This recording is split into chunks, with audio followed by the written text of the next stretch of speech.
ఆకర్షణలు వచ్చినా సరే తట్టుకొని నిలబడ్డావు అనుకోను.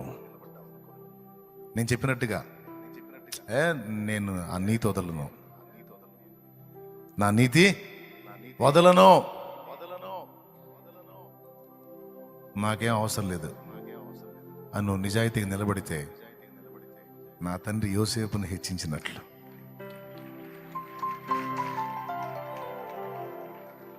యోసేపుకి మంచి భార్యని ఇచ్చాడు. తర్వాత దేవుడు సంతానాన్ని కూడా ఇచ్చాడు. ఇచ్చిన ఇద్దరు సంతానాన్ని కూడా వంశావళిలో చేర్చాడు, గోత్రాల్లో చేర్చాడు. ఎఫ్రాయిము, మనష్షే. అట్లుంటుంది మా సింహాసనం ఇచ్చాడు, చెప్పిన వాగ్దానాలన్నీ నెరవేర్చాడు, ఇచ్చిన దర్శనాలన్నీ నెరవేర్చాడు. ఇవన్నీ నెరవేర్చడానికి ఒక పరిశోధన రానిచ్చాడు.